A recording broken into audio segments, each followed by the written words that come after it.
For many years, the shotgun has been an effective tool that has been used for a variety of different purposes and has brought joy to thousands, whether being used for practice or sport shooting, such as skeet or trap, for the hunting of game birds, such as pheasant or quail, or, on a more serious note, for self-defense. The shotgun, and more importantly the shot shell, have proved invaluable.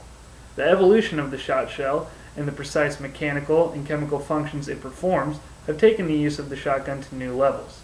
My name is Tanner Kremke, and today I will share with you the mechanics of how a shot shell is fired from start to finish and how it performs its functions in coordination with the shotgun.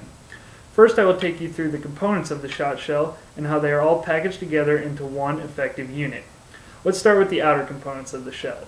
First, we have the hull or the casing of the shell. The hull or the casing functions to hold all of the internal components of the shell in place.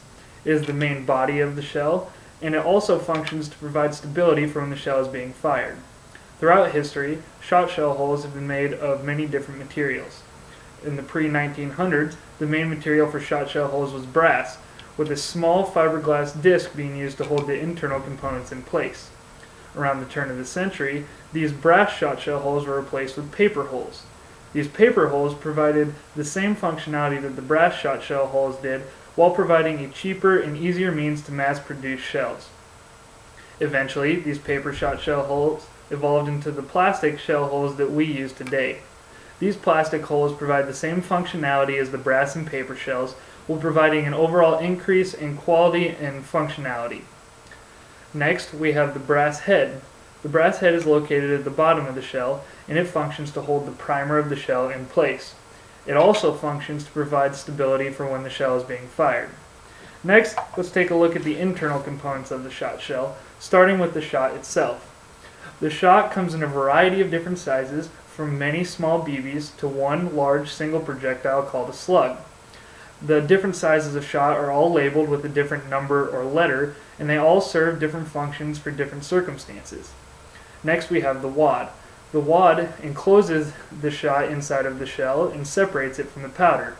The main function of the wad is to hold the shot in place inside of the shell and to hold the shot together while the shell is being fired. Next, we have the powder located beneath the wad. Once ignited, the powder causes the explosion that will in turn cause the pressure buildup that will expel the wad and the shot from the shell and out the end of the barrel. Finally, we have the primer. The primer is located inside of the brass head at the base of the shell. Once the primer is punctured by the firing pin, it will cause a spark that will in turn ignite the powder and cause the reaction that will drive the wad and the shot out of the shell and through the barrel. Now that we have taken a look at the components of the shot shell and how they function to fire the shot, let's take a look at the components of the shotgun and how they function to load, fire, and eject the shot shells. For this explanation, I will use a diagram of a pump-action shotgun. The main firing mechanism of the pump-action shotgun is called the action, and it consists of a few different parts. It has the receiver, which houses the trigger mechanism and the firing pin of the shotgun. It has the loading and ejecting portal, where shells are loaded into the barrel and ejected once fired. The breech block, which covers the loading and ejecting port when a shell is in place and is open when a shell is being ejected. And the magazine port, located on the bottom of the gun, where shells are taken from the magazine and loaded into the barrel. There are also a few accessory firing mechanisms. The forend functions to operate the action.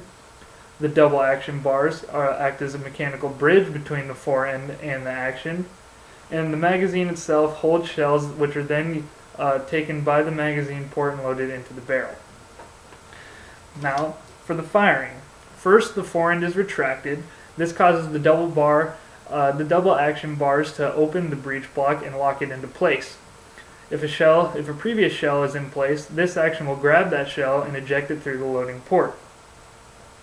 This allows for a new shell to be placed into the loading port, or if a shell is already present within the magazine, it will take the shell from the magazine and place it into the loading port. The forearm is then slid forward, effectively closing the breech block and locking a shell into place inside of the barrel. The gun is now ready to be fired. When the trigger is pulled, this will cause the firing pin to extend. This, in turn, punctures the primer, causing a spark. This spark will then ignite the powder, causing the wad and the shot to be propelled out of the shell and out of the end of the barrel. Once the shell has been fired, the fore-end can then be retracted, kicking out the shell and allowing for a new one to take its place. Now that we have seen the shot shell and how the shot shell and gun function together, let's take a closer look at the projectiles as they actually leave the barrel of the gun. Here we have a diagram showing frame by frame the shot and wad leaving the barrel of the gun. As you can see, the wad acts as a support cone around the wad, allowing for the BBs of the shot to stay in place as they exit the barrel. Eventually, the wad will burst open, allowing for the BBs of the shot to disperse. The functionality of the wad causes an increase in accuracy and allows the shot to be effective over longer distances. Today we have taken a look at the components of the shot shell and their functions, how they interact with the components of the shotgun, and a close look at how the projectiles exit from the end of the gun.